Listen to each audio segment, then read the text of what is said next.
Even as unable as the NFL product has been this season, how is it that a $14 billion enterprise is so dysfunctional that its two most powerful people are going for each other's throats? Jerry Jones wants to stop Roger Goodell's 5-year contract extension and has threatened a lawsuit. Goodell is counterpunching and league owners are threatening to take away the Cowboys franchise from Jones. It all stems from Zeke Elliott's 6-game suspension for domestic violence, a penalty depriving Jones of his best player for 5 more games in the toughest part of the season when Dallas is fighting for a playoff spot. Julie Jacobson app: I don't think Jones would be attacking Goodell if he was a candidate for the Hall of Fame class of 2018 and risk this intense power struggle costing him votes. Instead, after Jones was enshrined in August, he seems empowered by his gold jacket and is using it to shield him from the sparks flying in his direction out of 345 Park Avenue. About 18 months ago, I was told by a member of Goodell's inner circle that he was having doubts whether he wanted to continue as commissioner once his contract expired in March of 2019. He had already made enough money to last many generations of Goodells, and the aggravation and the pressure, especially after the Ray Rice case in 2014, were wearing him down. He had gone so far as to identify candidates in the NFL office to succeed him. Otero: Goodell is a stubborn and prideful man.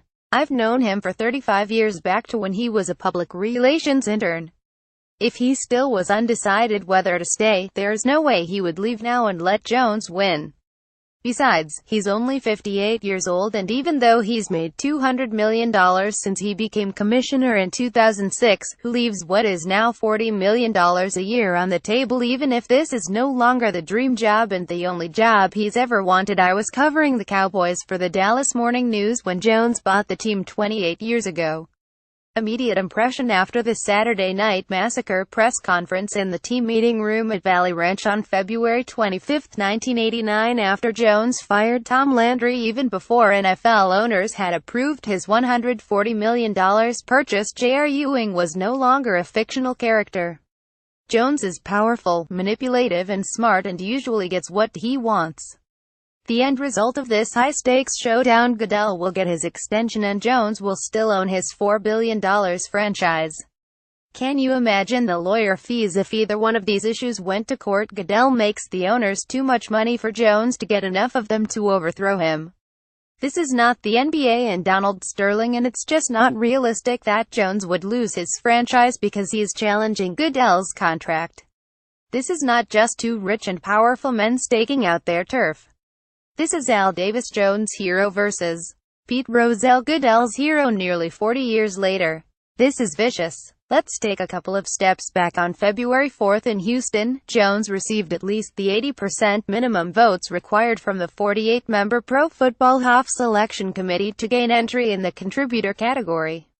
One night before the induction ceremony 6 months later, Jones tossed himself quite a party at a country club in Canton under a huge tent that took days to construct.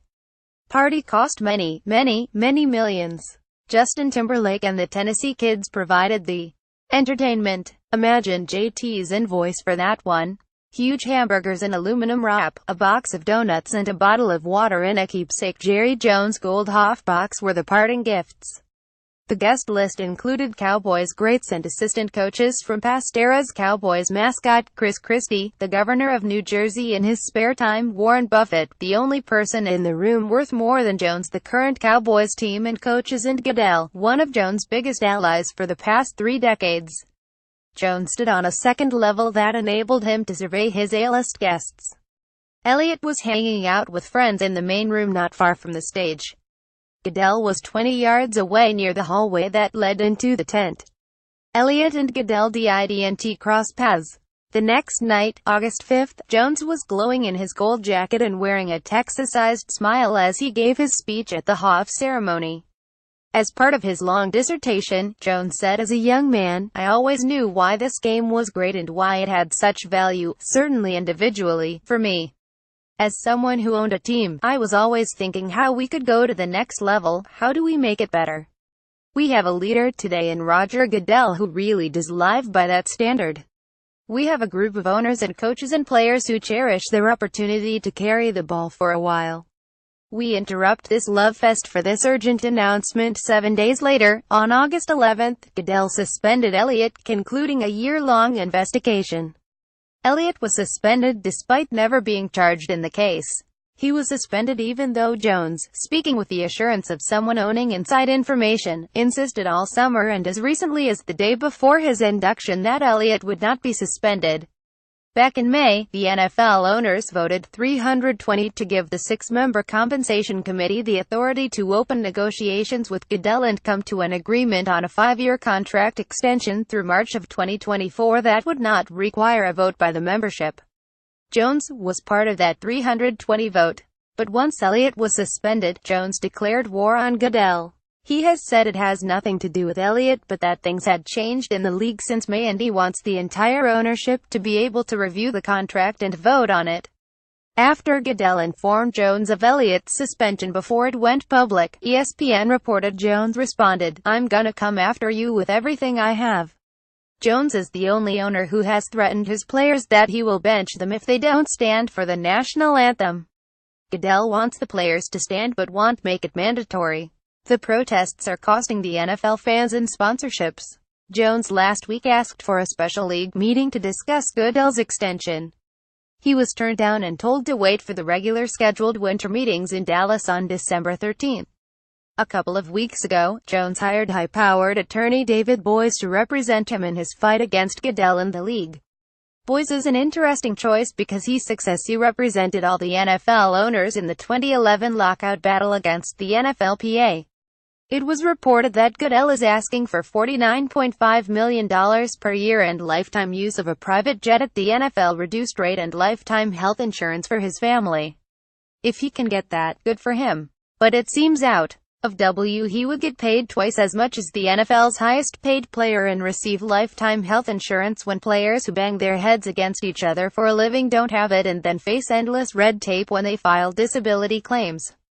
Critics of Goodell blasted him for going too soft on Rice in 2014. Jones blasted him for being too tough on Elliott. Considering what's going on in this country with the revelations about UAL misconduct, it's better that Goodell is too tough than too soft.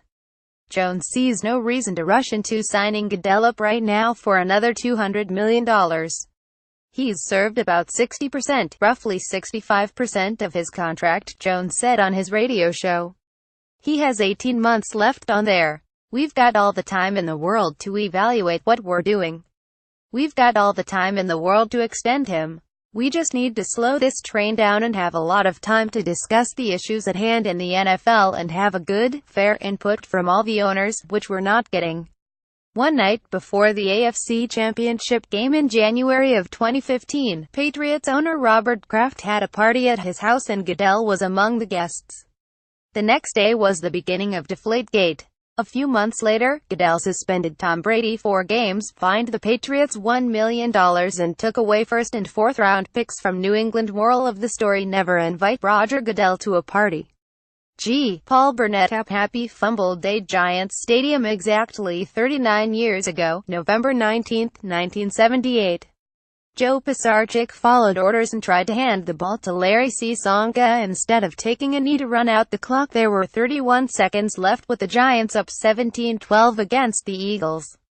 The call from offensive coordinator Bob Gibson, pro up 65. It was not a clean exchange on the snap to Pisarcik and his attempt to hand it off hit Csonka on the hip. Phillies' Herm Edwards ended up on the second hop and took it 26 yards for the winning TD.